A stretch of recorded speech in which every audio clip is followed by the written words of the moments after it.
vraiment cru que j'allais te partager ma morning routine? Allez viens, on va faire de la peinture. Allez, c'est parti pour un tuto peinture. On va faire un zombie, c'est pas trop compliqué, ça permet de faire plein de boulettes et se rattraper après. Là, je commence par un petit coup d'aérographe. On aurait pu le faire au pinceau aussi, mais là, c'était juste pour aller plus vite. Alors, j'utilise principalement de la peinture de la marque Valero. Bon, il en existe d'autres, comme Citadel, etc. Mais moi, c'est celle que je préfère. Donc, par contre, il faut penser à bien la diluer, selon l'effet qu'on veut. Là, je vais venir peindre des petites veines, donc d'abord en mauve, et ensuite, je vais faire un autre mélange un peu plus rouge, histoire d'avoir deux teintes dans les veines. Ensuite, je vais rajouter un lavis de chez Citadel.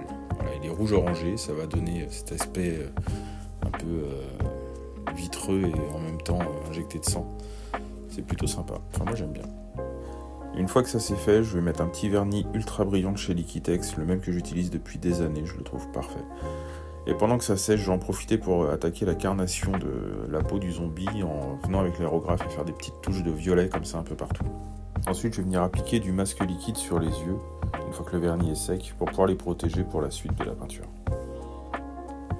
À partir de là, je peux reprendre la peinture de la carnation. Donc, je reprends les petites taches mauves à l'aérographe. Et ensuite, au pinceau, je vais venir faire des petites taches un peu partout, un peu verdâtres, comme ça.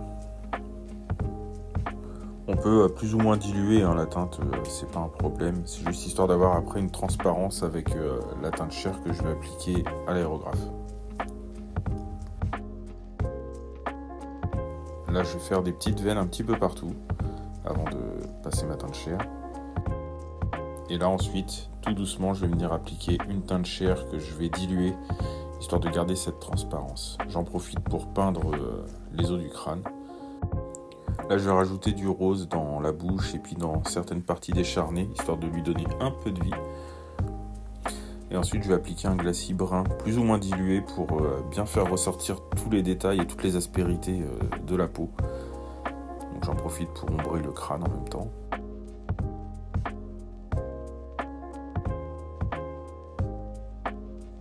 Et là, pour faire ressortir les dents, je fais un petit brossage à sec avec une teinte beaucoup plus claire, histoire que les dents ressortent bien. Avec le même glacis Citadel des yeux, je vais venir foncer les bases des dents, histoire de donner un peu plus de volume et de profondeur aux gencives. Donc j'en profite, j'en rajoute aussi dans tout ce qui va être creux décharné. Pour le coup, je l'ai fait un peu plus foncé, j'ai rajouté un peu de noir dedans. Je vais en faire un avec du sang autour de la bouche. Je vais utiliser de la peinture effet sans coaguler. Puis je vais en mettre ici et là de façon un petit peu aléatoire, avec des endroits plus appuyés que d'autres, pour que ça soit vachement plus nuancé.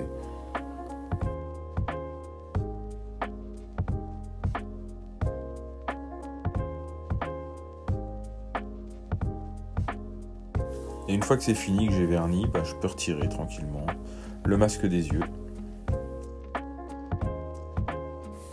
Et voilà ce que ça donne. Donc là, on a celui avec le sang autour de la bouche.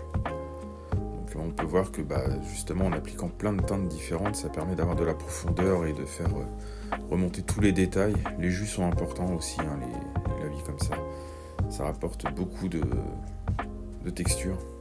Et là, la version sans le sang autour de la bouche, juste basique. Donc pareil, il est peint de la même façon. Sympa, non ?